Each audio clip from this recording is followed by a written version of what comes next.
Hello, craft beer friends, and welcome to Season 12, Episode 2 of Tap to Craft Podcast. I am Denny Luce, coming to you from Boise, Idaho, and my partner in craft, the dog whisperer, and my favorite Florida man from Tampa, Florida, Mr. Kris McKenzie. How the heck are you doing tonight, Kris? And tell us what was in your glass. Well, it's still there, and I'm glad you didn't forget my name. Um, I know. I am struggling. The struggle was real today. Crap. That was the worst introduction I've done for a long time, but it's okay. It's It okay. shows us we're real. Yeah, we're legitimately real. I am doing. Oh, there it goes. Good. My window was kind of stuck up where I couldn't get to it in my Oh, screen. I'm doing it. I'm doing great today, Denny. We are getting ready to kick off the school year next Monday, so it has oh yeah. been running around making sure hairs are cut and clothes are bought and supplies are Oh. procured. So Is she it a was a busy senior day. this year? No, sophomore, but God, it'll be here Yeah, I before I thought know she was it. a sophomore, but I was thinking maybe a years passed since she Yeah, started high school. But nope, but sophomore is yeah, good. sophomore this year. So it's been a busy day. I had to go grocery shopping all by myself today. Whoa. And yeah, she safety pinned a list to my chest, gave me $26 in quarters, and off I went. Wow, groceries are cheap in your Yeah, I area. That's wish. good. Yeah, the $26 got us like a gallon of milk and a few eggs. Um, but in my glass this evening, I'm having some New Belgium Grape Fizz Ale. And like I was Mm. saying before we kind of asked what was in the glass, it's surprisingly delicious and refreshing for a grape beer. Subtle grape, a little tart from the lime, fizzy, refreshing, great just to have on a warm day. And it's purple. It is purple. It's purple. So, but enough about me. What about you? What's in your glass? How's your day going? Tell us. Well, my day's doing much better now that I've got a beer in me and I'm with you chatting about beer because I like these days, these Mondays. Mondays is a rough day. Had a busy weekend working stuff around the house, projects. It's hot. It's been actually it's been below 100, so that's good. But it's been pretty Ooh, hot. I've been that's a win. outside. Yeah, I've been outside sweating and dying this weekend, and I go back to work, today, and I was just I'm not my normal happy, cheerful guy. Mm. I'm a little bit tired, but hey, I'll pick up once I drink a few beers. But right now, yeah, we got the Kirkland Lager, nice easy drinker to ease us into the show. Mm. And yeah, that's what I'm drinking. Just waiting for our show to get started. We can do some beer tastings from Barriehaus. We got some couple Barriehaus beers we'll be drinking tonight. Got the So yeah, appropriate glass today too. yeah, looking forward to that. But yeah, I'm Hmm. doing good. And yeah, that's enough of the small talk. Let's get this show started. Okay. But before we get too far into it, we always want to let anyone new listening to Tap to Craft Podcast know what we're all about. We are an educational podcast focused around celebrating all things craft beer because we want to assist you, our listener, along in your craft beer journey and adventures. And you are listening to episode 288, recording on Monday, August 4th, 2024. Would like to join us during our recording session sometime, you can do that at 8:30 Eastern on the Monday prior to release. And in this episode, we've got a few things going on. We're going to learn about the Halfway There, a celebration of craft beer event with Mr. Sean Norquist. Nice to have Sean back. And we're also going to pay tribute to a craft beer legend who passed away in early July. And like I mentioned before, we have a couple beer tastings from Barriehaus Beer Company that we'll be doing. Hopefully, one with Sean. Sean's not on here yet. We're going to bring him on in just a few minutes, but we're getting all the show started before he comes on. But I'm hoping he'll do one of these tastings with us from a Tampa brewery. Um, See his take on Barriehaus beers. And of course, you can uh, you can always count on Kris and I have some great conversation as well. And we would like to thank all of our Patreon supporters because this episode is brought to you in part by our satisfied Patreon supporters like Mike Allen, Bill Schlemmer, Amanda and Kevin Argauer, Mike Blanchard, Tara Carlson and Jim Kutzall, and Alex Fuchs and Eric Scotty Ward. These are all of our virtual producers. And Tom Byrne, Jeff Seiler, Johan Halberg, Chad Massa, Mark Church, Eric Brownlee, and Batman Dan, who want to buy us a virtual beer. And if you enjoy the content we provide, we invite you to support the show by toasting your host or buying us a virtual beer or even becoming a virtual producer. You can explore the options on our support page by visiting patreon.com/tapthecraft. And what's coming up on future episodes? On August 18th, we're going to have John Snyder from Cold Harbor Brewing out of Westboro, Massachusetts on. Talk about his brewery. We're also going to have, on September 15th, we're going to have Jason Gilmore of Desert Monks Brewing out of Gilbert, Arizona. That was the rescheduled one we were supposed to have last week, right? Yeah. Last week. Yeah, he had to reschedule. No problem. We can reschedule. We've got plenty of stuff to talk about. All right, where are we at? We've got this. Well, you got plenty of stuff to talk about like this. Dan said, I like Denny's shirt. Oh, well, thanks, Dan. This shirt is old. Just say thank you. You just say thank you. Just stop Thank you. Thank you. But yeah, I found this in my closet this morning, and I've been in a rut wearing like the same style of shirt to work. And I found this one, and I said, you know what? I'm wearing this shirt because I feel, plaid-like. You're feeling plaid? I'm feeling short sleeve plaid. Look at that, short sleeves. Okay, well, you know what? We have time for the feedback. What do you think? We can get this feedback done before we bring Sean on? Will we read or listen? Listen or read. Okay. We'll listen with the voicemail in a little bit. Okay. All right, so some feedback. Email from my buddy Peter. If you remember correctly, we had a write-in from him about the what kind of hops are used in the Helles lagers. And he hasn't stopped. He's still listening. He's enjoying the show. He actually became a Patreon supporter at the Toast Your Host level. So thank you, Peter, for that. So he says, greetings, beer experts. He's a little loose with that saying, I think. But we're professional beer professionals. That's beer at least what I prefer to go by. Okay, yeah, I'll agree with that. Or hobbyist drinkers, whatever. Hobbyist drinkers. I like that too. In the old days, up to say 2 years ago, when I wanted to know something about the origin meaning of a word, I would ask an expert in the field, like you two, beer experts. Nowadays, I just ask AI, which is not nearly as social, but usually faster. So the other day, I asked one of the bots about the origin meaning of the word lambic. And he says, those are Belgian fruit beers, kind of an acquired taste. Some of them are Belgian fruit. Some of them are just sour, so it depends on which ones, but they are acquired taste. One of the bots said it comes from a town in Belgium named Lambic. The other's explanation is that it's a derivative of a French word, alambic, meaning still, as in distillery. But in this case, I think AI does not know what it's talking about. First of all, lambics are not distilled. They are brewed. Hair splitter. Can you two experts improve on the bots? Where does the word come from? So can we improve? Maybe. The bots, yeah. So when they give you information, you just write back and go, no, you're incorrect. This is actually where it came from. I do too. Yeah. So the one we use at work, which I'm really sad that they chose this one. Maybe it's going to get better in time, is Copilot. I think Copilot's the worst one out there. I ask it something, it brings me back like 3 out of 4 times. It brings me back the bad information, wrong information, the wrong stuff I wanted, just pure lies. But that's one we chose. So I don't use Copilot very much. We had one we were trying out that was ChatGPT based, and that one was very good and way more accurate at returning what I wanted and giving me, real answers.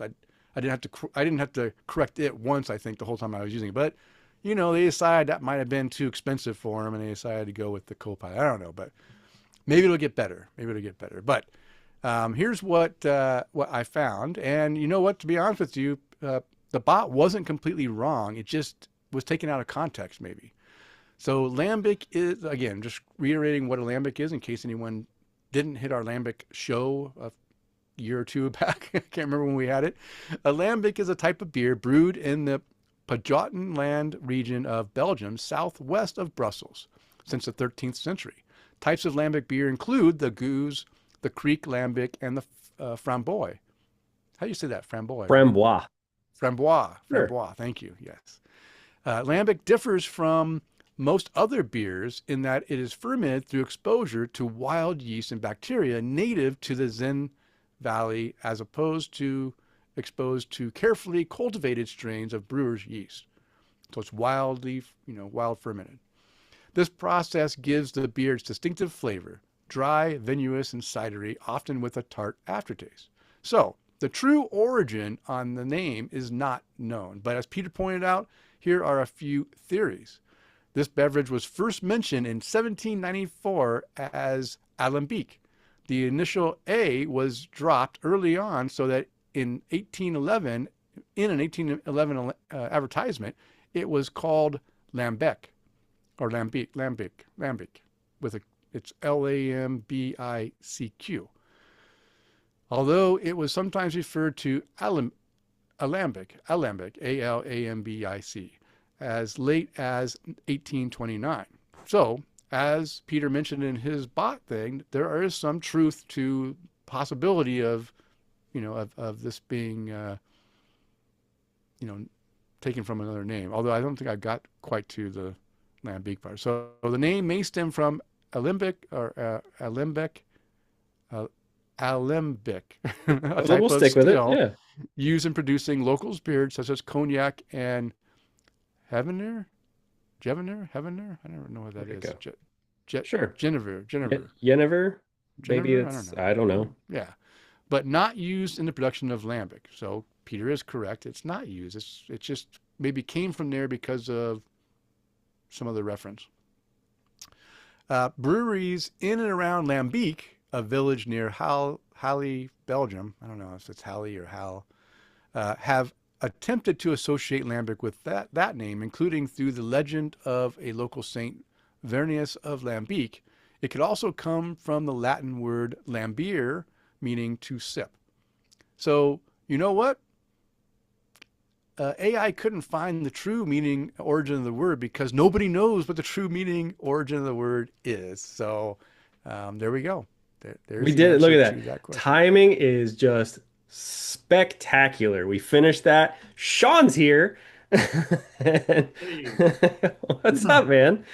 We literally just got to finish reading our segment there, and look at that. You popped on. All right, here I am. Yeah, here you Hey, are. welcome, Sean. So, Thank you. Kris, why don't you go ahead and introduce our guest to the show? Well, we've had Sean on before, but I'd love to reintroduce him again. So Sean Nordquist is with the Tampa Bay Brewers Alliance. Alliance. Yep. Almost. We always get it wrong. Ah, la, la.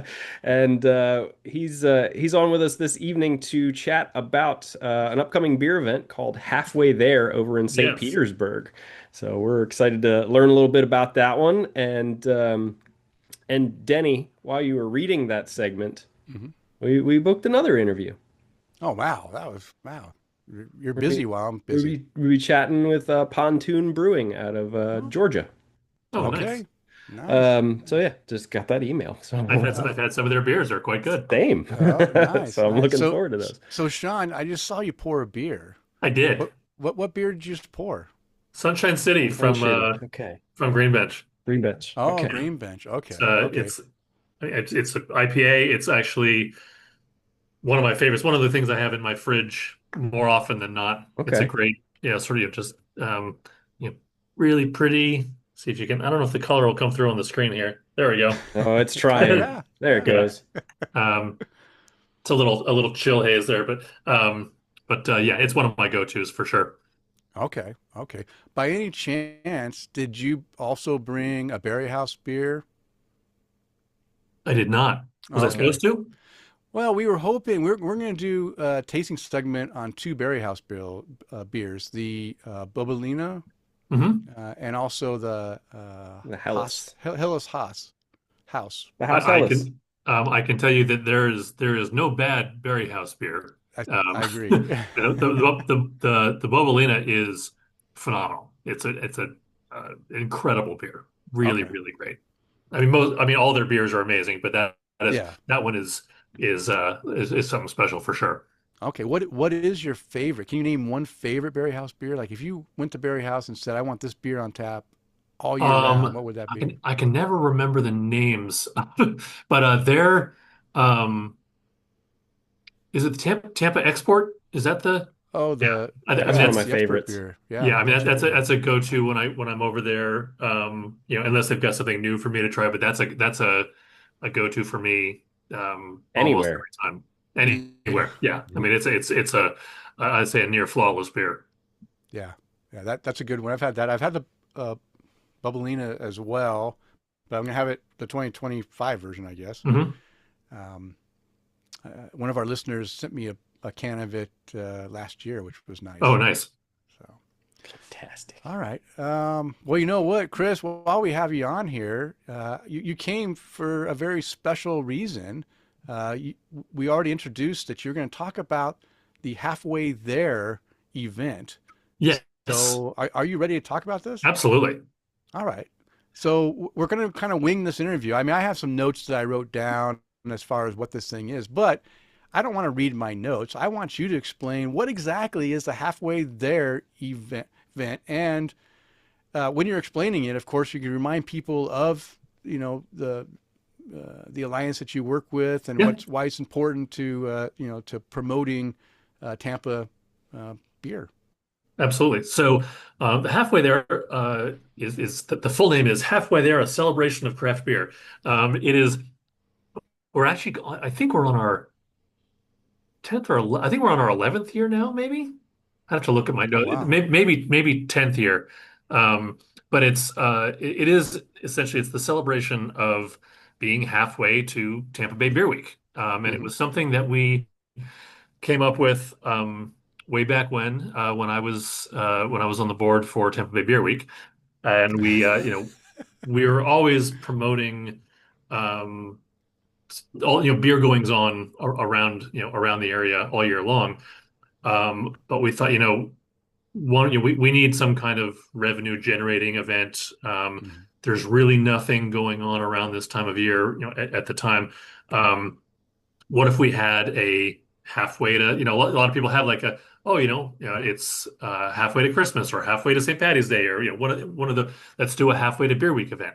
Hmm. So we called it Halfway There. The first couple of years, we focused on rare beers because that was a Okay. term that we used back then.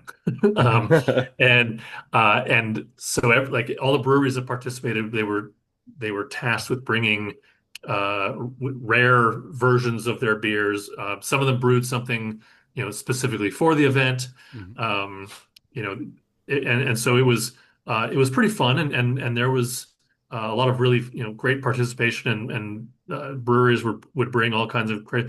That was definitely during a time we're talking, 2015, 2014, 2015, right around there.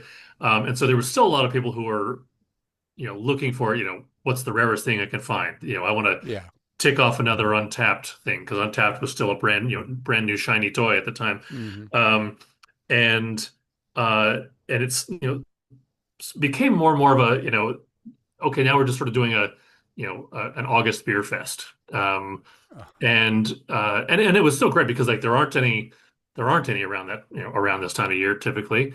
Um, and because it's August in Florida, it's inside.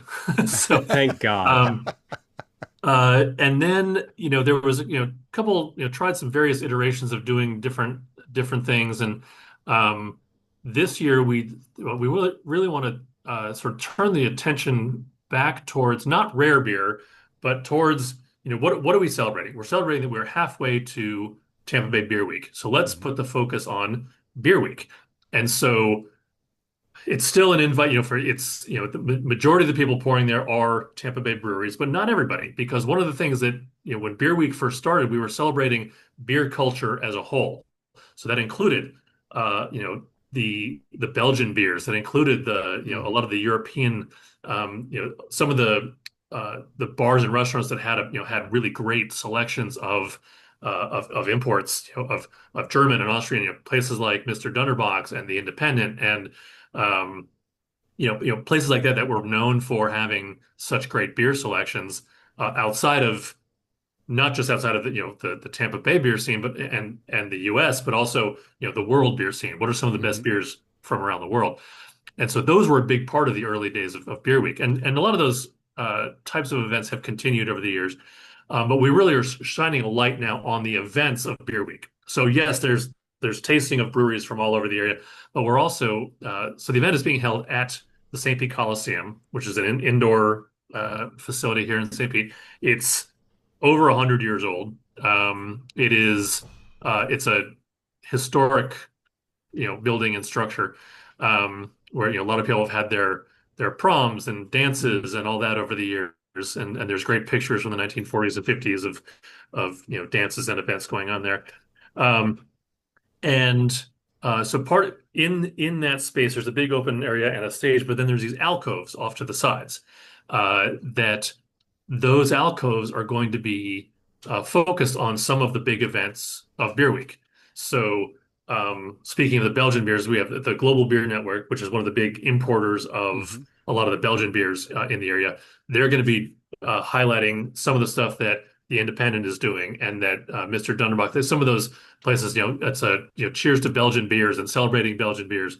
Um, Florida Avenue has a big event called Kaleidoscope, which is sort of an art fair slash beer fest that goes on at this time. They're going to have an alcove. Um, the Tampa Bay Brewing Company will have their Hop King. Mm. Best Florida beer will have a spot. So there's a bunch of them that will have a big focus on events, sort of like a mini beer week in some of those events. Um, the whole thing is sponsored by Visit St. Pete Clearwater, who's been a great partner of ours. So they'll have a big setup in the middle as well.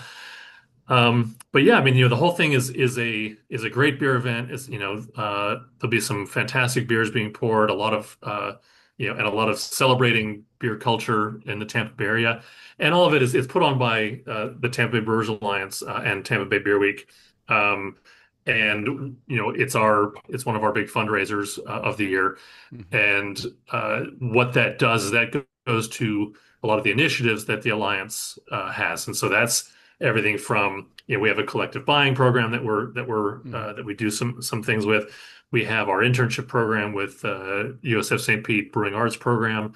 Um, we have put on, events and things like that during Beer Week. All kinds of stuff throughout the area, educational seminars. So really anything and everything we can do to promote and continue to grow the beer industry in the Tampa Bay area. That's what our mission is. So I Okay. think I got all of your questions all in one in one That's Yeah, big you. long-winded swoop. Yeah, you did good. Now, what would be cool is, since you're having these little mini alcoves of things that go on during Tampa Beer Week at the halfway event. What would be really cool is if you took advantage of people coming into the halfway event and utilize something that's done now in the beer week to come, like some kind of hmm promotion. Is there anything like that going on where I Well, I know that one other thing, because Best Florida Beer, and this is sort of a more of a logistical thing than anything else, but Best Florida Beer is the organization that puts on the Brewers Ball during Beer Week, that is the big um, uh, beer competition in Florida each year, mm, and uh, a lot of there'll be a lot of that they'll have their alcove will also be a place for brewers to drop off their beers, which will then be judged over, and so if you drop off your beer at halfway there, if you win, you will then be pouring that beer at the Brewers Ball the first weekend of Beer Week. So there's that. okay. But there's also, one of the other things that we will be, if the alcove spots, have their tickets available already for Beer Week, or if they want to have pre-sales or want to have notifications, people will be able to get that information. We are putting together a raffle basket that will include tickets to some of the premier events of Beer Week. And we really want a lot of it is going to be about getting information out to the public, but also allowing the brewers up to get information from the public saying, hey, Mm. we're going to be having this event. Let us, put you on our list. So when tickets do become available, to make sure that you know about it. Mhm. And obviously everybody runs their own events. So if they want to have Okay. some kind of, Promotion. discounts or giveaways or that sort of thing, that's certainly a possibility as well. Okay. I like that. I didn't realize it was kind of like a big beer event with a lot of mini beer events inside of it. Yeah, this is the first time we've done it this I way, and like I think that. it was an idea that came up in conversation, like what can we do so it's not just another beer fest? Yeah. Because I mean nowadays, there's some kind of beer fest happening almost every weekend, and some Yeah. of them are really just there for Drunk fests. yeah. What's that? Drunk Yeah, fests. Drunk fest. yeah, yeah. I mean, and they're not there to celebrate or spotlight anything in particular. A lot of them are put on by big for-profit corporations who are like, oh, Right. we can make a lot of money doing this, and we don't even have to bring anything special. Yeah. So Yeah. Yeah. All right. Again, you mentioned special. At this halfway event, are there any like special beers that people can look forward to trying if they so go? we've not been, or I've not been told anyway, what beers people are bringing yet. I Okay. do know that there's some folks talking about because an event we are doing in October.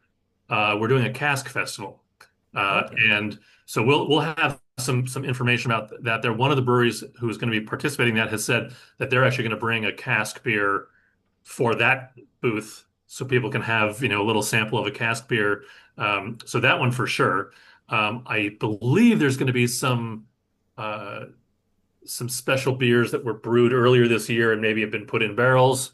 Okay. Um, I think if I don't want to speak out of turn because there's one that I'm hoping is going to be there that I helped brew that is in theory has been sitting in whiskey barrels for the past Yeah. 6 months, and I'm Nice. hoping that is there because that was the plan, but I haven't talked to him. So Yeah.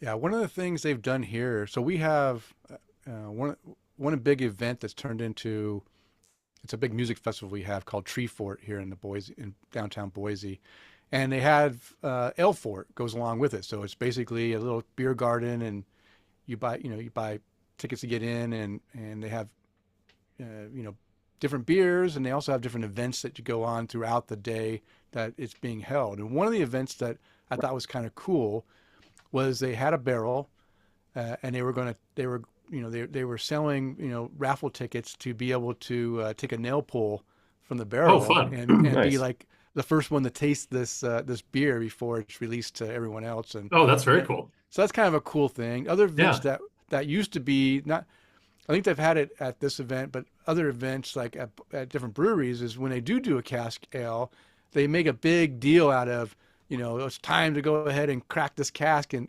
pound break the cap and pound the thing in. And hmm it's always a fun time to set up a special timing to tap the cask.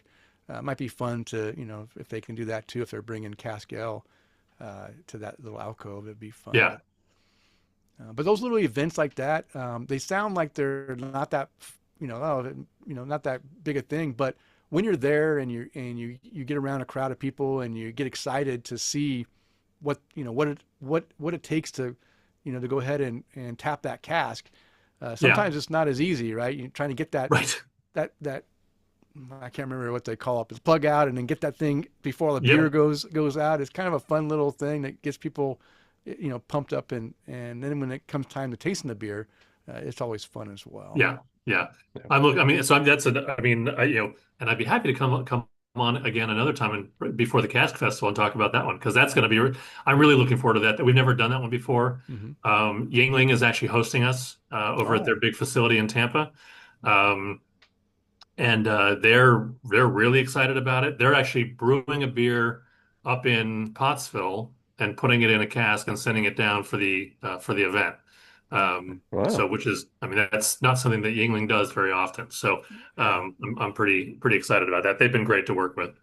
How many breweries in the Tampa area are actually doing cask Oh, ales? who are doing cask? Not very many. I mean, I can probably think of a handful that do it on somewhat of a regular basis. Okay. There's actually a new one that just opened up a few weeks ago they actually took the old cycle spot in downtown St. Pete. Okay. They called the Green Turtle, and actually one of their big focal things is they will always have at least two beers on cask, Mm. and then three or four of their own other beers just on normal draft, and then they also have another half dozen or so beers from around the world that and I was talking with the owner, and he said, look, we're not going to be brewing pilsners here. We're just going to pour some of the best pilsners in the world here. Oh yeah. I said, okay, that's Yeah. that's a and so they're gonna focus on brewing just a handful of their own beers, and then instead of trying to do everything you know perfect, they're gonna focus on doing a handful of beers really Mhm. well, and then let the other tap handles rotate through some other great beers. So. Yeah. And if Kris, if you haven't been down there yet, it's a really cool spot. Yeah, It's really nice. I'm sad to say I only probably hit cycle twice in the Oh. entire time that I'm here, and I've been here for almost 10 years now, Yeah. and it's just being on the other side of the bridge. Like Yep. Oh, nobody, I believe me, I understand. I understand. nobody I'm goes. I'm fortunate enough that uh, I'm 5 minutes away from there. So, Yeah, but they've completely changed the whole vibe of it. It has much more of that British pub kind of feel to it. okay. Mm. It's very cozy. It's very, and they're super friendly. Um, just a really nice. They've done a really nice job with the space. And so I wish them all the best. And Yeah, most and definitely. of course, being a big cask beer fan myself, I'll definitely be down, often to keep checking on their product. So Yeah, well, it's just Yeah. quality control. But I'm glad to hear that, yeah, absolutely. yeah, I'm glad to hear that it's also like one of the peak things that you said, Sean, is they're really friendly. Oh Mm. yeah. And I don't want to say that, hey, most breweries aren't, but man, there's sometimes when you can walk into a new place and just kind of get that bro culture or the Yes. people fall Yeah. into cliques real fast. Yep. And it's good to hear that they do have that vibe where it's welcoming, friendly, cozy, just Yeah. Very much so. that kind of thing. So Yeah, and cool. I think that's very true, and I think on they're sort of so the couple that owns it that came over, they came over from the other coast. Mhm. They don't really know anybody over here, so they're not already ingrained Ah, okay. in the brewery scene and culture here. And so they're like they don't not it's not about allegiances, but I can't think of a better word. But they don't have any already sort of predetermined like here's our friends Right. here. They're like we're opening a new business here, and we want everyone to come. So I've already made the offer to them, said as soon as you're ready to have all the beer folks in in the area come over, Yeah. let me know, and I'll make it an official. We're going to go hang out at Green Turtle, Mm. and they're like, let's just get all. I mean, they've only been open a few weeks, so they're Mhm. like, let us work out all of our things first. I'm like, I Yeah. totally understand that, because the last thing you want is all the beer people to show up, and you're still figuring things out. So. Hmm. Hmm. All right. So, Sean, how about when is this event? What day is it occurring? And how can people get tickets? And what are the costs of these tickets to get into this event? So the event is August 23rd. It's coming up. It's in a few weeks. It's on a Saturday. It is in St. Pete at the Coliseum. Tickets are available.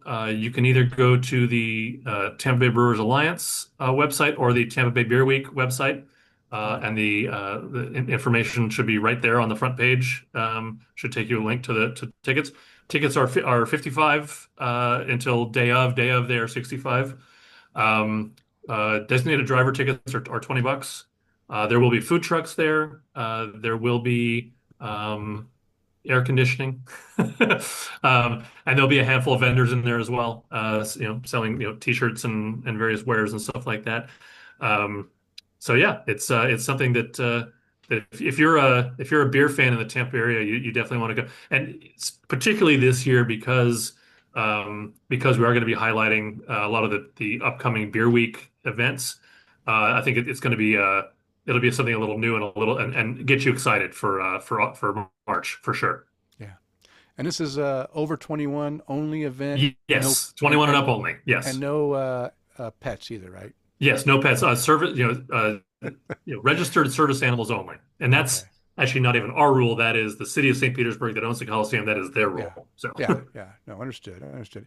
I do like the fact that you do have a designated driver ticket option. So, one of the things is, when my wife comes, it's always nice to have an option for her to be able to come in and enjoy. mhm. So, for that $20 for her to get in, are there anything special that designated drivers like any like non-alcoholic beverages like So I'm beer, glad you mentioned that because stuff? I forgot to mention it. There will be some NA beers Okay. being poured. There will be. I know we have some kombucha being poured. Okay. There's some folks if you're into the CBD and THC seltzers, those are available, or drinks I should say.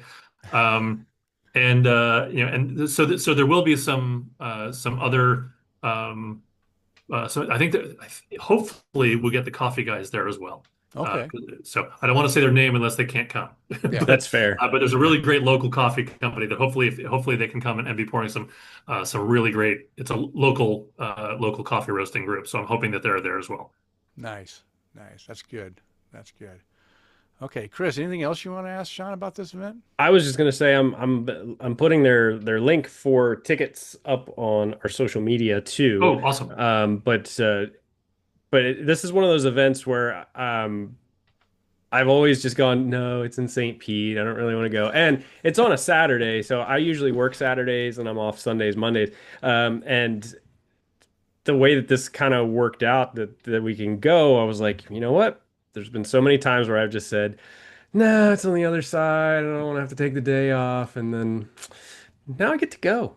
I'm excited. I'm excited to have you there. Yeah, we really appreciate that too because if we can get the word out for whether it's Tampa, local stuff, Florida, and breweries around the country, it doesn't have to be specific to Boise or to Tampa. We love to Right, be able to do that and share and kind of create that community with the craft beer world. for sure, absolutely. So I'm Nice. putting that up now. How about, last time we had you on, you were talking about, and you mentioned it on this show as well, is some of the programs that you are funding. Do you have a latest scholarship or anything that you've done that you want to mention of Yeah, so I'm trying to think. So I don't know how long ago it was that we talked, but we just had a bunch of our interns that went through the Brewing Arts program Mhm. and then did their internships and then had their graduation earlier a few months ago. A number of them have been hired on either at the place that they interned, which we love to see, or someplace else. We have a new batch of interns that are about to start their interviews for this next cohort, and we have some really exciting potential partners. Like the more that we're doing it, the more uh, other other companies and industries are noticing it and wanting to say, hey, yeah, we'd like to participate, or I've even had some non-breweries but are like brewery adjacent Mhm. industries saying, hey, if your interns ever want to come and um, spend a few hours in our warehouse or our workshop, whatever, looking at this side of the business, Yeah. we'd be interested in having them go. So that may turn into, maybe not a like, but maybe a field trip or maybe Yeah.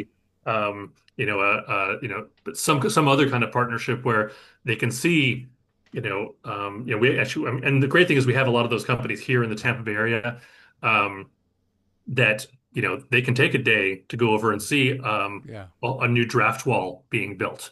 Yeah. They can go over and see, a keg facility, or there's the distributors too. We have a bunch of there's quite a few big distributors in the area too. So there's a lot of those people who are interested in what we're because they want it. They will obviously there's a you know it's good business to know the brewers of breweries. So when Mhm. a brewer gets hired and say, oh, I need this, that, or the other, say, oh yeah, I remember I met those people when I was interning, or I went and visited those people while I was interning.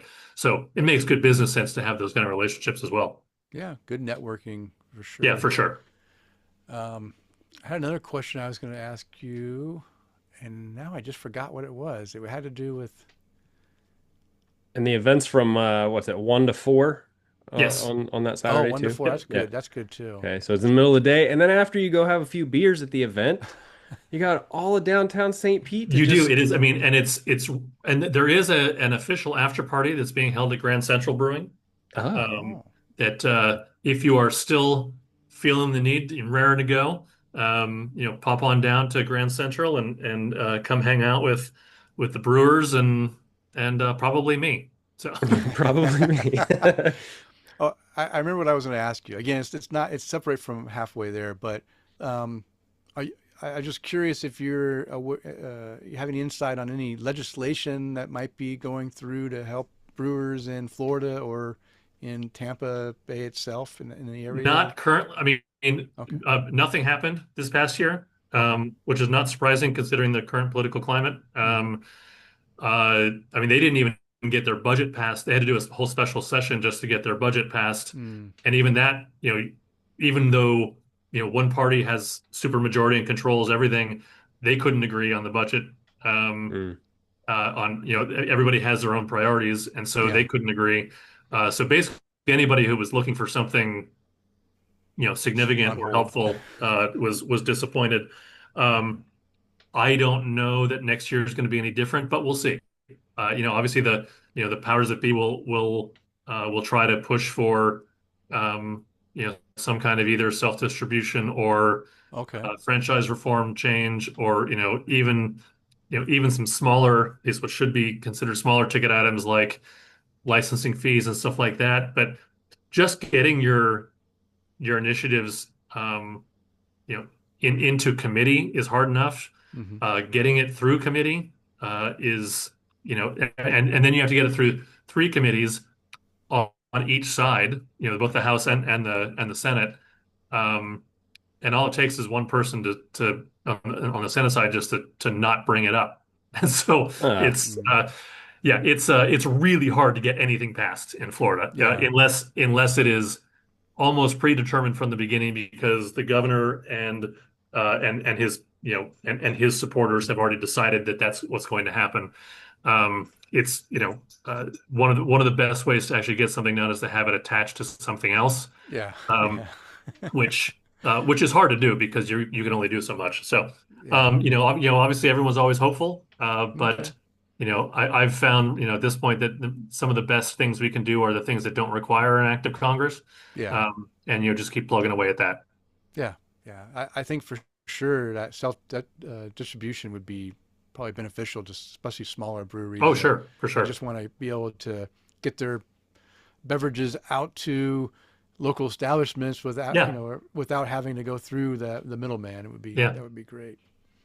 I know that a while back, there was some weird laws about growlers and crowlers and things too that were yeah. That was weird that and was. I mean, that was 10 years ago. Was when the what we the now what we call the growler bill passed hmm that allowed us to have the standard 64-ounce growler, yeah. which now nobody uses. yeah. Yeah, I yeah. So So you keep finally get changing it. mine. yeah, um, I mean it was interesting that not too long after that. I mean, it was sort of at the same time the crowler became Hmm. a thing, and now that's the preferred method for almost everybody. There are still some that do growlers here and there, but Hmm.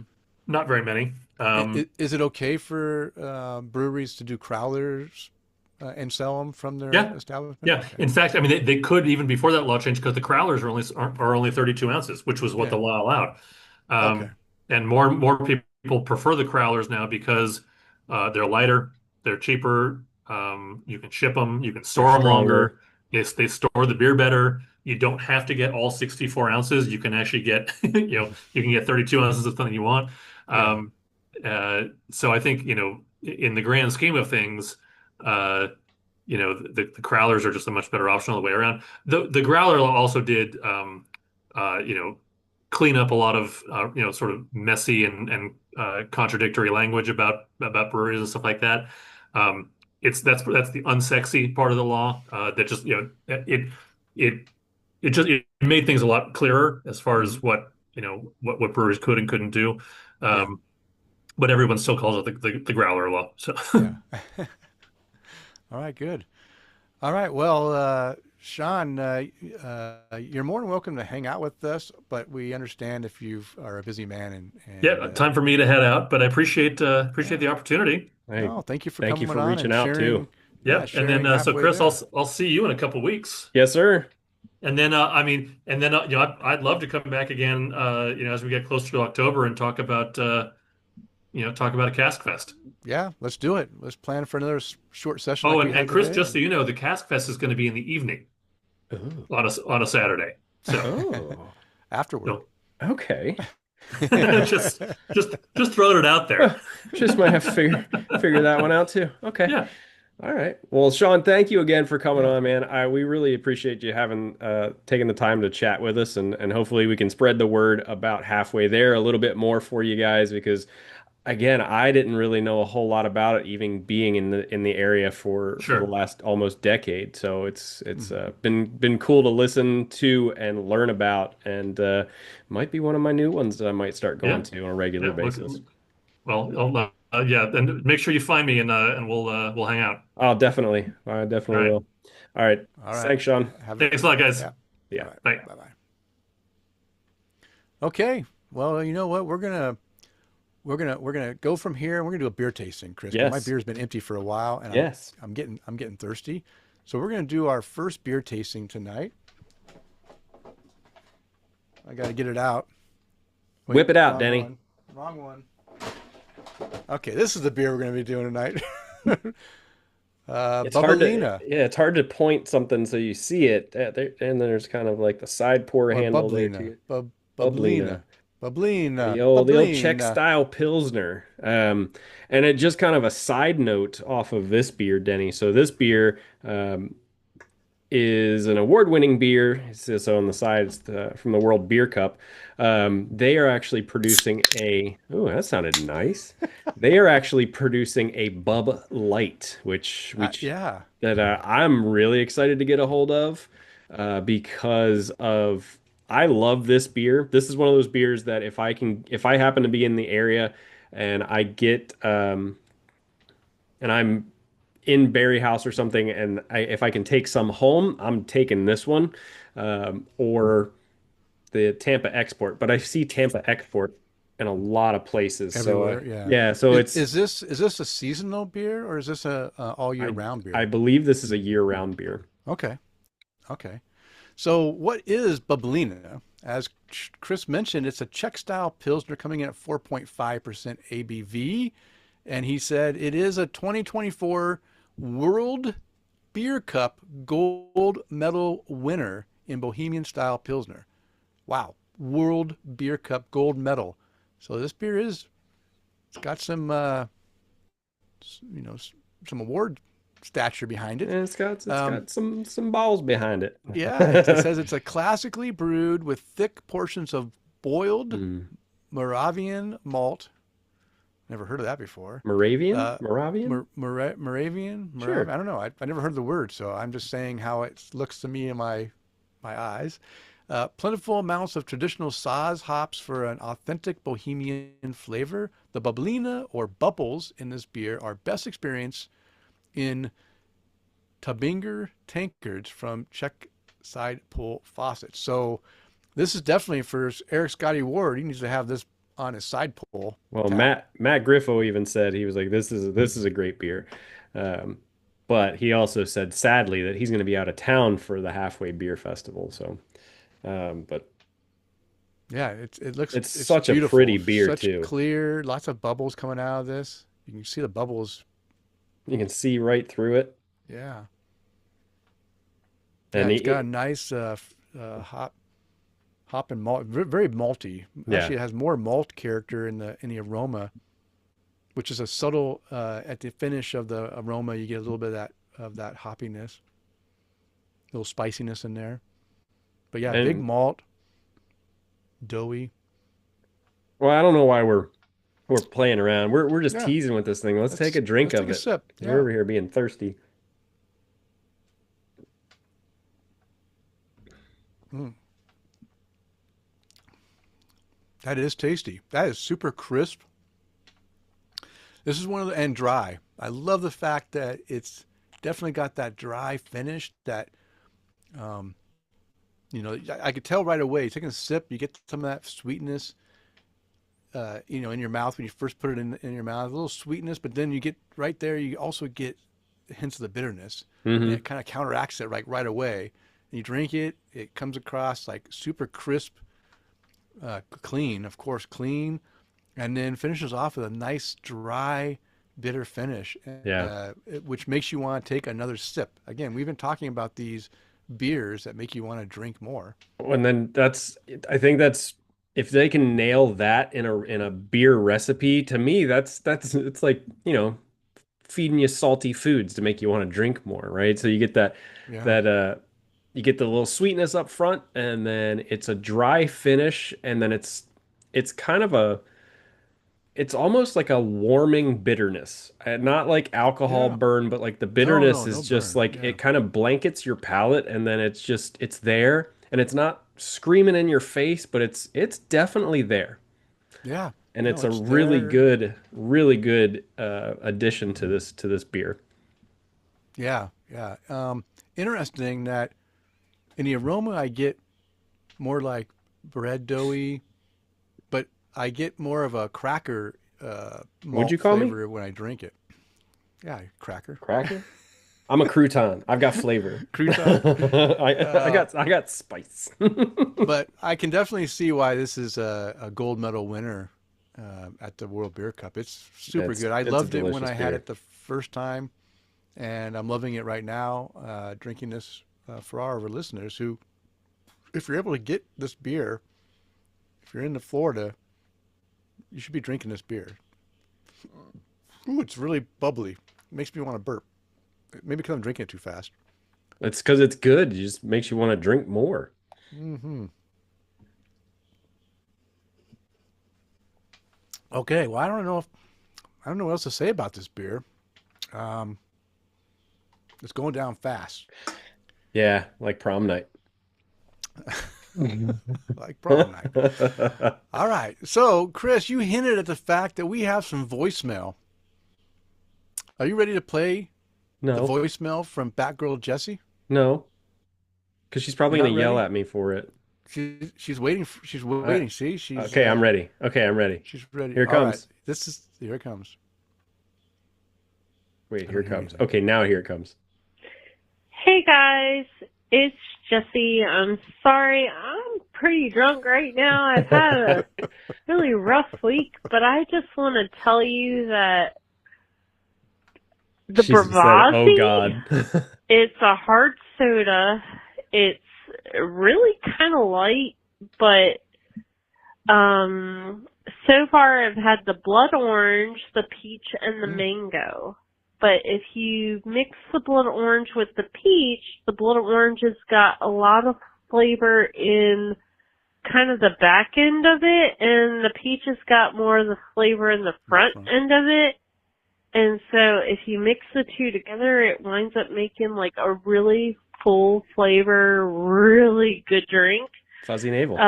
The mango I haven't mixed yet, but yeah, so I hope you guys have a really good night. I know that my day is getting better, but talk to you later. Well, thank you, Jesse. Lovely voicemail, and I couldn't tell you were drunk at all or tipsy. You weren't drunk by any means. But yeah, I mentioned in the last episode, I think, that I found these long drinks. Well, I've been drinking a lot of these long drinks, which is a gin drink that I just feel really refreshing. And the only problem is that they go down super quick. And I found that I like them better when I drink them out of the can. And so I grab a can, I'll crack it open, and it's gone like in 3 sips. Well, they didn't have any of the regular blue can ones with that are 5%, 5.5%, I think. So my wife got me the black can, which is the imperial version, 8.5%. And guess what? Those go down just as fast A as long black goes down. yeah, it goes Okay. down. It's just It goes coffee in down. Australia, Denny. Calm Oh, down. is that it? Okay. And then before you know it, you're starting to feel that alcohol like really quick. So I can only drink one of those black one, those black cans. Because I know if I drink more than one, I'm going to be on the floor feeling pretty good. I won't be able to leave a nice voicemail like you did, Jesse. So you did good. She said they Mixing had that peach too. yeah, those are good. So yeah. All right. Well, thank you for the voicemail. We love getting voicemails. If you want to be like Jesse, leave us a voicemail 208-536-2359. Too many numbers because you've been drinking like we have. That's okay. 208-53 oddly. Program that into your speed dial and tell your phone app to call Tap to Craft Podcast. Leave us that voicemail. We'd love to hear from you. Or if you want to be like Peter and leave us an email, you can do that at taptocraft@gmail.com. And if you want to leave us some comments on our Facebook page, I always forget to check the Facebook page and put those in here. I know we've got a couple things from Chad Lamassa in the last few episodes. Sorry, Chad. I'm just not the Facebook guy. You got to rely on And that's not on always Kris. logical either. Relying on on me. Kris to put that stuff in the show notes. I'm not very good. I'm good at like answering them when I see them when I come, but I'm not good at going back there and finding them for the show. But yeah, leave us your comments. We love to hear from you. However you want to contact us. Kris. Jesse also said, "Don't go charter fishing after drinking those." Oh yeah, I bet that could be bad. All right, Kris, are you ready to continue the conversation? I am. Are you? Yeah. Okay. Because it's now time to untap the craft and see what our listeners are drinking according to Untapped. Okay, well, if you want to jump into the Untap the Craft segment with us, make sure you're following me on Untapped at K9 Hops. That's K, the number 9, HOPS. And we'll read your check-ins approximately 24 hours prior to the show's recording. So we are going to start with, who are we starting here with? Go. There we go. Go. Scroll up. Okay. Anthony Chio. Chio? He's drinking a Cancer by Silver Moon Brewing. Okay, he's drinking a Fuck Cancer by Silver Moon Brewing. And he said, in my opinion, it doesn't even matter how it tastes. Although it's pretty damn good, a solid American IPA, a great beer for a great cause. And I would 100% agree with you. Yeah. It could probably be Bud Light in the can, just if it's gonna help somebody. I'm down for it. Next check-in is going to be Greg Perkins checking into a 25 Barks by Heavy Seas beer. He said apricot goes very well with the hef flavor, and he gave this one 4.5 caps. So that's a tasty sounding beer, an apricot hef. All right. Let's see. Eric Scotty Ward checking into a Ghost in the Machine by Parish Brewing Company. Parish. Nice, hoppy, hazy, and cold. Okay, I'm done. 4 cap rating for that beer, and that's a solid one from. Yeah, but are you guys now getting that in the area, or did he get that from? No, we have been for quite a while. Okay. I remember. I was gonna say I haven't gone out to actually buy it just because anytime I've had the opportunity to buy it, it's a shelf turd, and Yeah. I don't want to throw the money at it and it not be as good as I know it can be. No, because I know you at one point you were getting them when traveling to New Orleans, right? Yes. Parish is out of New Orleans, right? Yes, they're out of Louisiana, and they have definitely made their way here. And their Ghost in the Machine series has spawned a few other beers off of that too. Speaking of Batman Dan and Batgirl Jessie, Dan Winch is checking into a 90-minute Imperial IPA by Dogfish Head. He said, "I need one after today." This was 3 hours ago. 4 cap rating. Monday. Yeah, you Just got look it. at me. Yeah, you got it checked in, and you rated it, and you're still here chatting with us about drinking long blacks and going charter fishing. Let's continue his check-in streak. Mr. Chad Lamassa is drinking a Confection Affliction, the Maple Coffee Donuts by Westbrook Brewing Company. That sounds way too sweet. If I'm saying it sounds way too sweet, Denny, I can only imagine you'd have a sip. That'd be about it. What do you rate it? 3 3/4 caps. Boozy, Okay. sticky, sweet. The flavors are definitely there. Is that a good definitely there, Chad, or bad definitely there? Dan Winch said he's 3 down, meaning I would guess 3 90-minute IPA. 390s. Wow, nice job, Dan. Yeah, that's 270 for those playing along at home. Yeah. Yeah. Bill Schlemmer checking into Serendipity by New Glarus Brewing Oh, Company. nice. Superb fruit beer, lightly tart with mild sweetness. Cherry is dominant, but apple and Yeah. cranberry are present. Great Oh, summer drink. Man, that sounds good. Uh, I think I've had a serendipity. yeah, I think so. I What do you hope rate you it? did. He rated it a 4.5 caps. Nice. Um, yeah, Jesse said it's been a rough week here in Alabama. So, Jesse, it's only Monday. Just saying. So, let's see. Denny, have you had it? I haven't. Uh, I'm looking for friends. Spider Friends. Cow. I'm looking Bill. for Jeff my. Seiler. Art. The Gnarly Gnome. Travis Watson. Craft Beer Joe. David Dean. Leon Nault. Stephen Brown. You're not on this list yet, buddy. Oh, man. No. Okay. I thought I had that one. They probably deleted your check-in. Yeah, they probably did. Bastards. All right. So moving on up the list. Me. I can't be the last one. I can't be the last one. I'm gonna refresh the screen. Oh, she said it started last week. Here we go. We've got Leo drinking a Hop Patrol Shredder by Parallel 49 Brewing Company. 4 1/4 caps. No notes to go along with that one. Art Warcheck checking into a Rhetorica by Hill Farmstead Brewery at his favorite check-in spot, North Phil Harmstead. He Ah, said, "Thanks, Shane. Joe Mug." I, whatever that means, buddy. I hope it's a delicious beer. He gave it a 4.5 cap rating.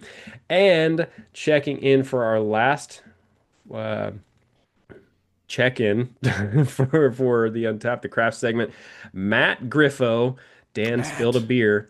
Matt Griffo drinking a Hell's Holler by Grumpy Old Men Brewing they're out of northern Georgia, if I remember correctly. Big and bold roast dominant. 4 cap rating to go along with that one. And that's what everybody's drinking. And Dan Okay. spilled beer. Man down. Man down. Down. Man down. All right, Chris, Denny. hold down the fort for a minute Oh because shit. my bladder's calling. I Tell got him. the Tell him I potty said veins hi. going. Okay, I'll be Tell right him I said back. hi. Just give me a minute. Okay. 30 seconds now that he took his headphones off. So spilled a drink. I always hate when he leaves me here by myself. He always just figures out a way to just continue talking and carrying on the show. I'm sitting here just twiddling my thumbs and drinking my beer and just hoping he pees really fast. Jesse, what did he spill it on? Did he make a mess everywhere? But what's in glasses tonight? Hey, how you doing? What's in glasses tonight, guys? Obviously not a 90-minute IPA, but dead air. Hmm. But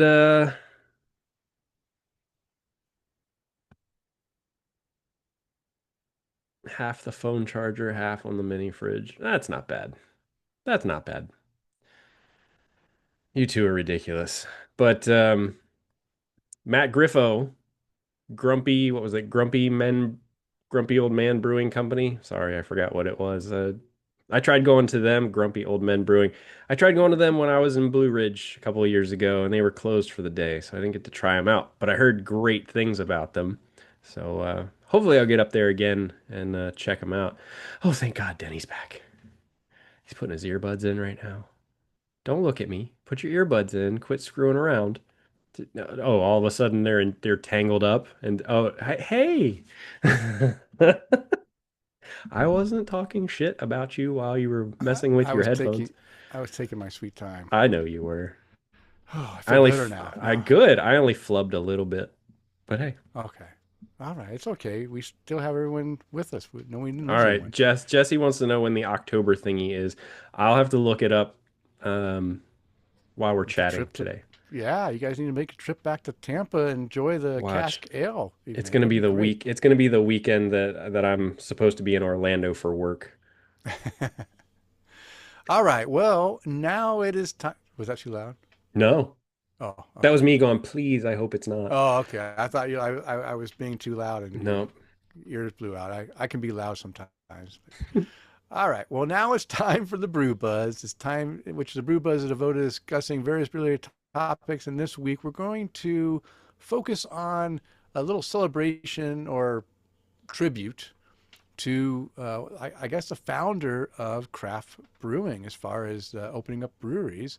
So, my buddy Bob sent me an article. Actually, it was from NPR. And so it was actually a radio segment that they gave an obituary for Jack McAuliffe, who started the craft beer revolution in the U.S. He has died at the age of 80. And this was, I have a link to this little segment that will be in the show notes, but I thought it was something, we kind of, I knew we were having Sean Nordquist on, so I knew that would be part of our Brew Buzz, but I wanted to talk about this too, because this is basically the beginning of the craft brewery. After Prohibition, the first brewery that was opened, I guess, after Prohibition. Of course, it didn't open until the 70s, but still, that's a long time. So here's what we got here. Jack McAuliffe, who died in July at the age of 80, co-founded the New Albion Brewing Company in the 1970s. Which was the first microbrewery established in the United States since Prohibition. It was really the first new startup where they built a brewery from scratch and started making the style of beers that Jack had drunk when he was in Europe. After World War II, the U.S. market was becoming one that was American lager and American light lager, eccentric. A lot of those American lagers and light lagers were being brewed. The craft beer revolution and the home brewing revolution were really built around brewing old world styles. So think things like stouts, porters, pale ales, German lagers that weren't really getting made here. So basically, that's what the micro breweries were doing, craft beer, home brewers and stuff. They were making beers that you couldn't get normally, right? All you could get for so long was just, American lagers and light lagers. That's it. That's all the beers you got. All the main breweries just produce that. They wanted some change. All right, Kris, I'll let you finish off the last two paragraphs. And they wanted some change. Sorry, I was trying to get this cask event information for people too. Sorry, where did you stop? German lagers that weren't really getting made here? That's where you stopped? Mm-hmm. Mm-hmm. So that's where I'm continuing. Yeah, yeah, right here. See me highlighted? Yeah. How do you pronounce his last name? McAuliffe? McAuliffe? Sure. McAuliffe was introduced to these beers while serving in the Navy in the 1960s. He was based in Scotland and fell in love with the British ales. He came back to the U.S. and he met Susie Stern and Jane Zimmerman, and together they launched the New Albion Brewing Company decades before craft brewing really started to explode. He scavenged for equipment in junkyards. He tried out new flavors of hops, one of the ingredients of beer, because traditional hops could only be bought in bulk. The company made less than 500 barrels per year. The New Albion Brewing Company only lasted 6 years, but McAuliffe's influence outlived it. In a way, New Albion lives on. The Boston Beer Company, which makes Sam Adams, bought the trademark to McAuliffe's old brewery and revived its original recipe in 2012. Boston Beer eventually gave the rights to New Albion back to McAuliffe, who in turn passed them on to his daughter. She has worked with some modern microbreweries to keep making New Albion beer. Yeah, I actually had that back in 2012 when Sam Adams released that New Albion beer. I had that beer, and it was okay. Jeez. I'm not going to say it was a great beer. I don't remember, to be honest with you, but I do remember having it, Mm-hmm. and I'm sure it was before Untapped. Actually, you know what? It might be on my Untapped. I'll have to look it up because I think I started Untapped in October of 2011, so I was on Untapped. So maybe I checked it in. I'll check that out after the show. But I did have it. I don't remember if I liked it that much or not. But yeah, but I just thought it was nice to just have this farewell tribute to basically the father of microbreweries in the U.S. First brewery opened after Prohibition. It's crazy, huh? New brewery. All right, well, there's our brew buzz. Short and sweet because we did spend about a half hour, I think, right, with Sean talking Yep. about halfway there. So Hold kept hold nice that and- thought for just Okay, 1 second. Sure, let's hold it. Okay. Okay, now we can continue on. Okay, well, guess what? Now it's time for beer tasting That's number right. 2. Had to empty that Because glass. Kris and I are both got a empty glass. So now we're going to do the Barriehaus Beer Company's Haus It's a house. Helles. Haus Helles. I know I'm having trouble. Munich style Helles beer, 5.2% ABV. This is going to be the style we talked about last episode with my buddy Peter's question about what hops are used in Helles. So we'll find out what is being used here. Now, this is a special beer. I'm going to just read this before I even crack my beer open. It says, traditional Helles beers brewed in Munich use a brewing ingredient called Sauergut, maybe, I don't know, that is created from the natural souring of wort to adjust the acidity and pH without introducing external acids like lactic or phosphoric acid. At Barriehaus, we have been experimenting with this traditional method for a couple of reasons. We think it exhibits a slightly cleaner, fresher, and more crisp taste compared to when we adjust the pH with pure lactic acid. So there we go. We're going to have a beer with this special ingredient, soured wort, that's going to balance this thing out. So let's go ahead and try this one. You already poured that sucker? No, I didn't, but I had one of these while I was mowing the lawn on Saturday. Oh, did all right, let's see if this can also has such a great opening. Oh man, whoa, that's over my pants. Woo! Got some Haus Helles pants action here. Again, another Pants are just going pretty in the beer. laundry. Okay, is that your Barriehaus? You're getting good use out of that Barriehaus. I really am. I mean, I haven't used it in a very long time, mostly because it's got this, it's hard to see, but there's like a golden rim around it. Oh, and yeah, that it's- means I can't just throw it in the dishwasher. Yeah, it'll go. So I hand All right, wash showing it. off the can. Showing off the beer now. Beer. Look at another clear, like this beer. I mean, I've got some condensation on the glass, but man, nice, beautiful coloring. Just a very slight off-white head, but almost white. I mean, that's really nice. It's to have pretty that close to white. almost- Yeah, it's pretty close to white, but I see a little bit of, maybe it's my lighting. Actually, in the camera, it looks really white, doesn't it? I'm going to call it white then. Nice white head. Wow.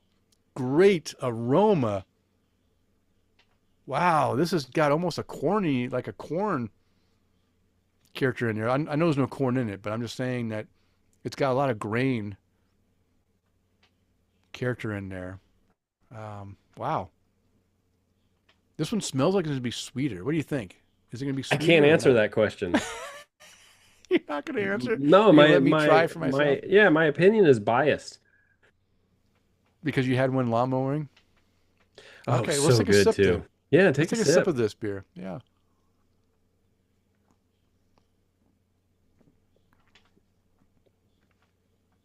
It does come off a little bit more sweeter up front. So the sweetness is there. Oh, and it comes off a little bit sweeter in the finish as well.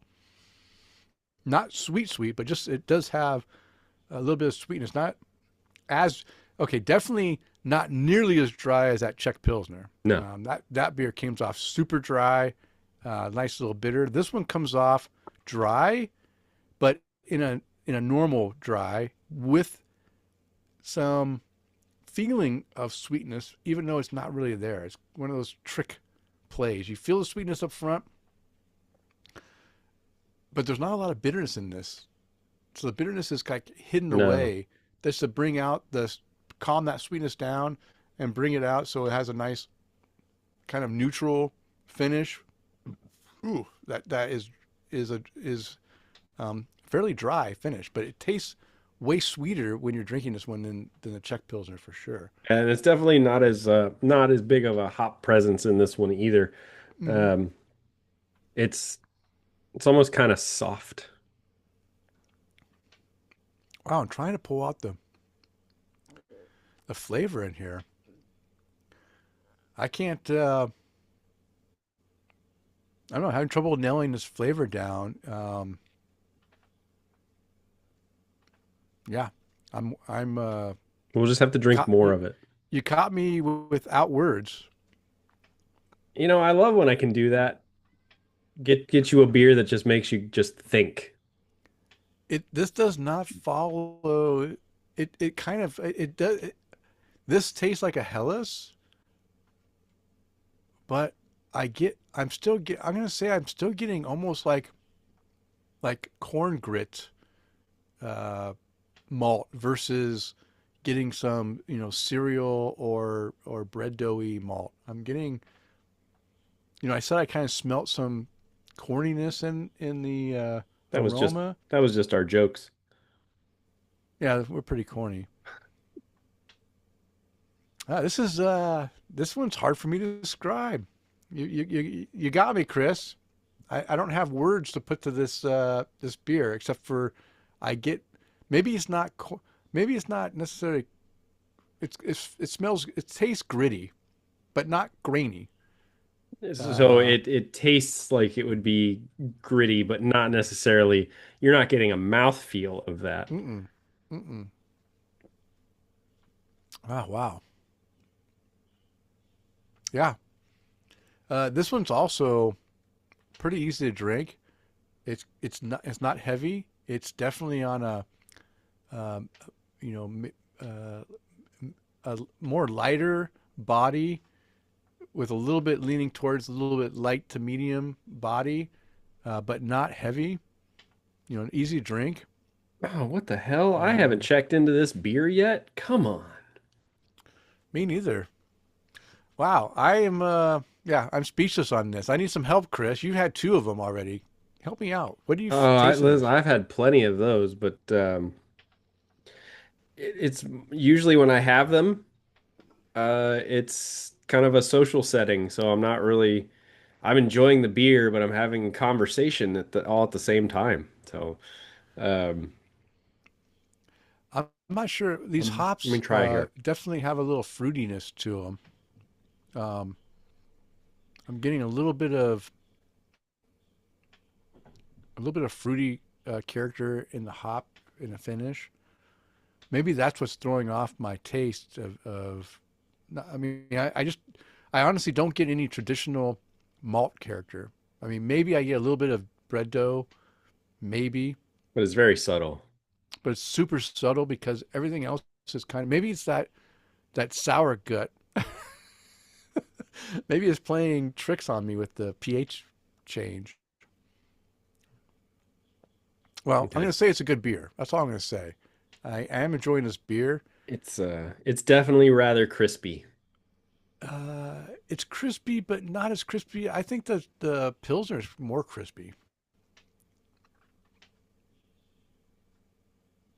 Czech Pilsner. If I had to choose between the two, the Czech Pils, the Bublina wins, but this one's coming close second. Yet, I'm probably going to give this beer. I'll be honest with you. I'm going to give this beer probably a four cap rating, not because it's bad, just because I can't figure out what I'm tasting.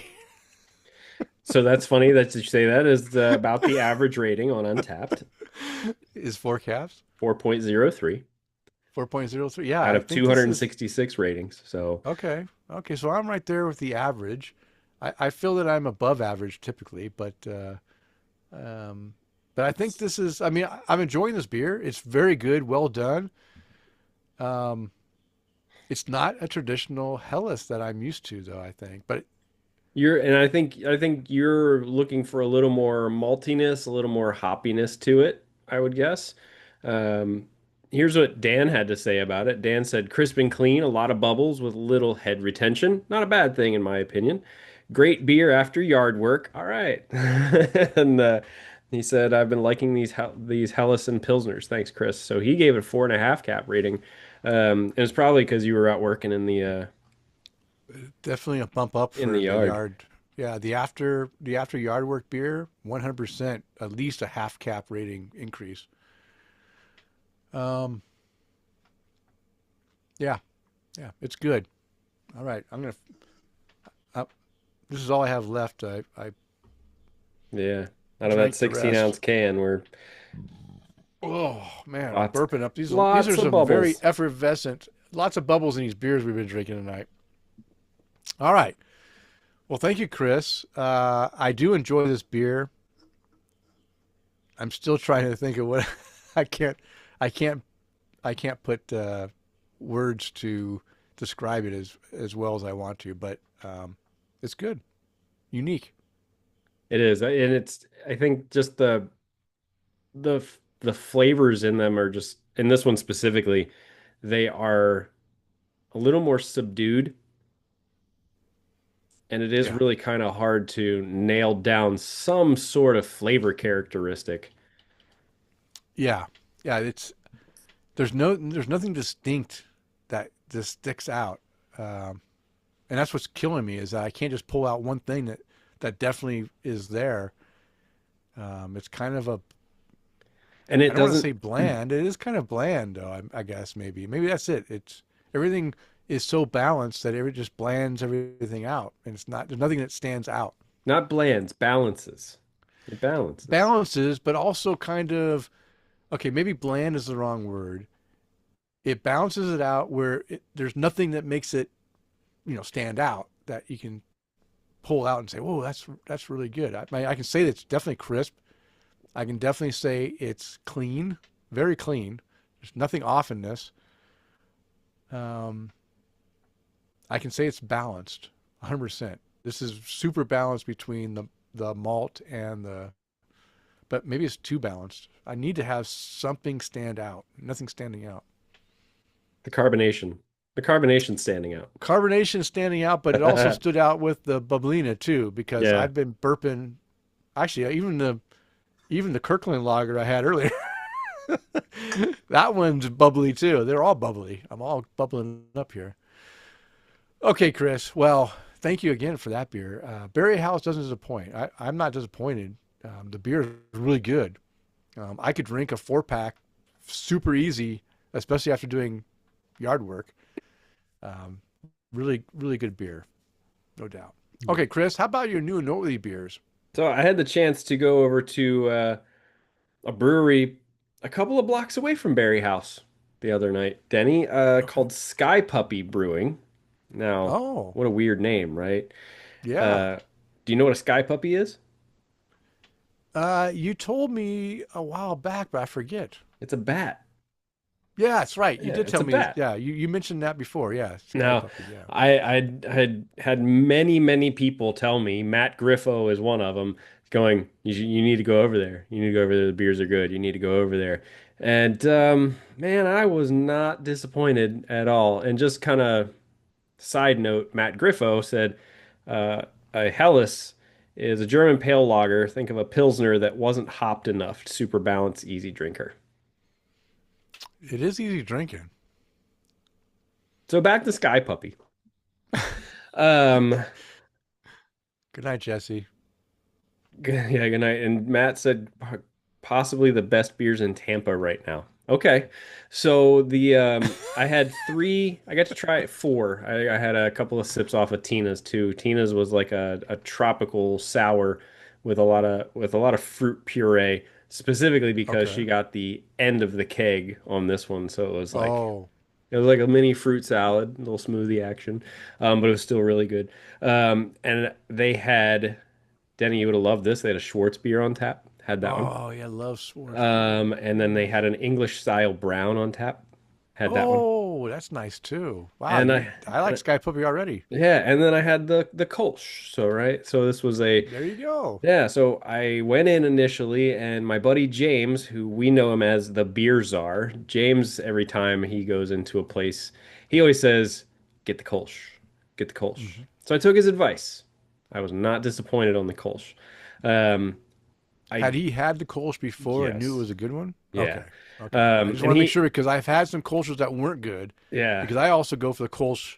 If I see a Kolsch, I'll usually go with that if I'm not familiar with the beer, because I also think if a brewery can make a good Kolsch, then they make some good beers. Well, it wasn't barrel-aged watermelon Kolsch, but it was still good. No, it was really crisp, clean, kind of bready, a little bit like almost like kind of the, I hate using this word for the flavor, but corny. But it wasn't, the flavors weren't too in your face, but they weren't so subdued or subtle where you were like, where's the flavor? Like they were just right. And when I drank the Schwartz beer, which I believe this was, they won an award for their Schwartz beer. I was expecting more roast in it, like more bite or bitterness from the roast, and it just didn't happen. And I found myself enjoying, Matt Griffo said it's his favorite Kolsch. Wow. I found myself enjoying the fact that I didn't get that bite from the roast, but the roast was still there. Mm-hmm. It was almost like it was softened up, and I feel like I'm using that term a lot tonight. I understand. It was soft. Yeah, soft roast instead of the sharp roast. It's a soft. And then the English style brown was it was kind of a little bit nutty. Yeah, a little nutty, caramelly, just a little bit not sweet. But it also finished really. It also finished bitter at the end, just from the hops. But it was kind of like the bitter. But it was kind of the bitter of. It's kind of like the bitter of that Bublina. So it was kind of it was lightly sweet in the beginning, malty, and then had some hop bitterness at the end to kind of balance it all out. So, I didn't rate them. I made sure that I listed them in there. They were 4 to 4.25 ish. It was a date night for us. We went and had some sushi, had a couple beers, and so I wanted to get over there though, because it was a couple of blocks away from where we had dinner too. So, but just great beers. I'm really looking forward to trying some more of them. And Kyle Marrero over at Marker 48 commented on the photo that I took.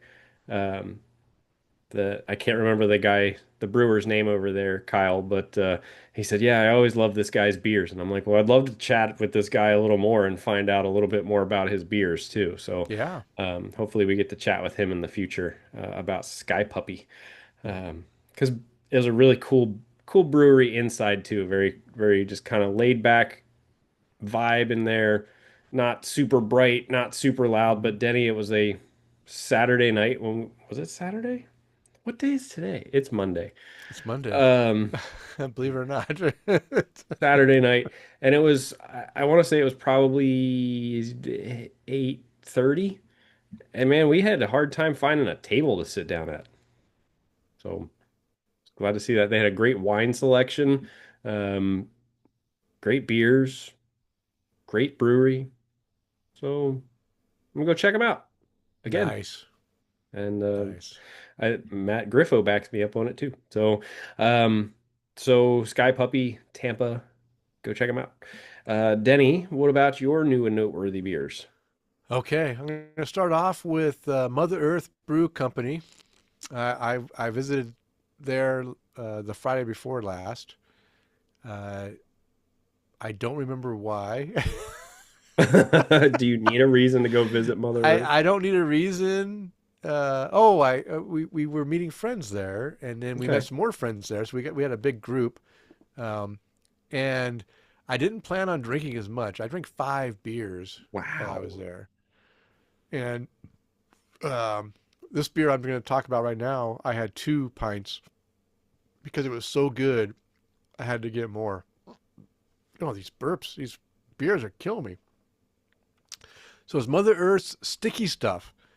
It's called an American IPA, and on their board, it listed it as an old school IPA. Okay. When I saw that, I had to have it. Yeah. Not only did I have to have this one 16-ounce pour, I had to have a second one right after because it was so good. This is labeled as an old school IPA, and it is 100% a great one too, bringing back all those great memories, piney, resinous, and grapefruit with the perfect bitter finish. I gave it 4.5 cap rating.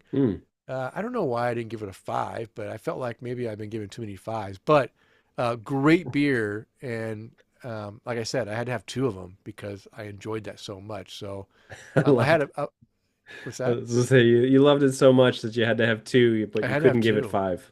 Just but I couldn't couldn't. give it 5. It Yeah, can't be too generous. I get it. yeah. But I did have the rice lager from Mother Earth, the Project X Renaissance, Mm. and the collaboration IPA with Breakside. So I had, A little bit like of I said, everything, huh? five beers. I was feeling pretty good with no. We didn't eat. I came after work, You're a real trooper, Denny. I and that's swear. 5 beers on an empty stomach, and then we went to go eat. So yeah, that was good time. Good Yeah, time. yeah. Tina said the other night, she was like, we should probably go to dinner first before we go have beers. I'm like, come on, you're ruining the whole flow. We gotta It go the have. the Yeah, the problem is that we arrived first, so I had a beer Yeah, down before our friends arrived. Then I had beers with my friends. Then other friends arrived. I had to stay longer and have beers with had them. to. Did you hear what you just Yeah, said? I so had to. I mean, it I can't it just. ended up being five beers in a short amount of time. But hey, I made it. I survived. It's all good. Next beer, going out of the country, going to BrewDog out in Scotland, the Black Heart Irish Stout. This is a gift from my buddy Alex, who brought this to me from Israel. It's a Scottish beer, but Oh, I was gonna made in say, England. can it really be considered but if he brought it to you, that's a whole He, different story. yeah, he brought it to me. He came when. Remember, I mentioned that we were camping and he came into town. I didn't Mm. know he was coming, and he left before we Oh got back yeah. from our camping trip. But he left a bag of 6 beers for me on my desk at work. So super great guy. Love Alex. I said, I love these canned nitro beers. So this is one of those ones where Yeah. basically it tells you turn it Pour it. turn it once and then open it and then straight down pour. Perfect cascade. I mean, really does a good job cascading that nitro feel. Um, Beautiful beer, and it tasted good too. So I said, love these canned nitro beers that are easy to pour, a perfect cascading head, and leave a creamy head. Light roast coffee and chocolate on the nose that follows into the flavor. Mouthful is creamy, but also it was a bit watery as well. Mm. That might be from the nitro aspect. Not sure, but um, I did feel it was a little bit watery. Uh, they claim the Guinness killer, and I said not. Not. I still think Guinness is better than this beer, in my Mm. opinion. But it was good. I gave it a 4 cap rating. Okay. And my last beer is from another. This is from Israel. This is an actual Israel beer from New Pioneer Brewing. I've mentioned them many times, and it's called My Own Country 2025 version. And this is a celebration of the anniversary of Israel becoming a country. And this is the beer brewed for that year. Again, I say thanks, Alex, for sharing this special beer with me. Very pleasant double hazy IPA with a light but bright orange oil hop flavor, along with some lychee fruit flavor. Super easy drinker with no sign of the ABV. Really good beer. 4.25 cap rating. So those are my new and noteworthy beers. And damn, I lost our Facebook page after I went You through my did? things. Yeah, I don't know how to get back to it, so that's done for now. But all right, Kris.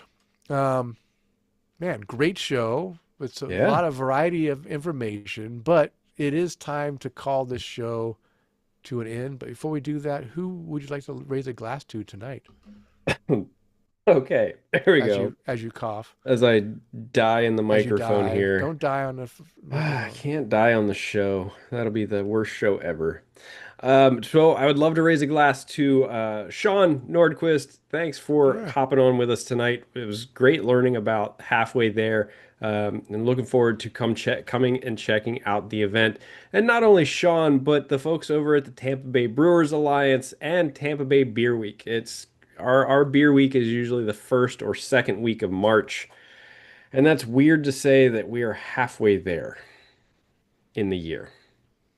Because, man, it is the beginning of August, and October will be here soon, and then Thanksgiving and Christmas and the whole new year. And I also put the link to the cask event in our comments here. I'll post that up again on our, uh, that social thingy that we do, Yeah. social media, here in just a little bit too. So cheers to those guys. Thank you again for chatting with us and getting some information about the event out to our listeners. And Yeah. Denny, who would you like to raise a glass to this evening? Raising my glass of a little bit left of this Hellas to our Patreon toast goes out to Mr. Mark Church. Thank you, Mark, for your continued patronage. We really appreciate it. Also, my buddy Peter, who not only left another email question for us, but also joined our Patreon as a Toaster host sponsor. So thank you, Peter, for going through the problematic process of getting that Patreon done, because he was having trouble. He had to go switch computers because his computer wouldn't allow him to sign on to the website And to the get us and a the and the toaster. problematic AI process too. Like that's you know, thank you for emailing us and reaching out to us, and then also, hey, thank you for the support, the financial support too. Yeah, yeah, that's great. And it's funny because he sent me a message right before we started recording saying, "Hey, I tried a different AI bot and got a better answer. You guys need to have me on so I can tell all your listeners about Okay. it." Yeah. I thought that was pretty funny, but and also I need to raise a glass to all those servicemen and women out there who are out there protecting our freedoms. Thank you for your service, and I hope all who are deployed are able to return home safely to their families very soon. Cheers to that. Cheers to that. And you can find the beers and the link to the stuff that the halfway there. And I guess I'll try to put that cask ale link as well in our show notes mentioned on the show post at tapsofcraft.com, our website. And it is last call, which is good because I'm running out of steam. Time to bring the And show to beer. a close, and beer. I've only got a little bit of beer left. We want to thank all of you for downloading and listening. We ask you to please tell a friend, and of course, subscribe on your favorite podcast app. And as a reminder, we release a new show every 2 weeks. Now go out there and spread the good word of craft beer. Cheers. Cheers.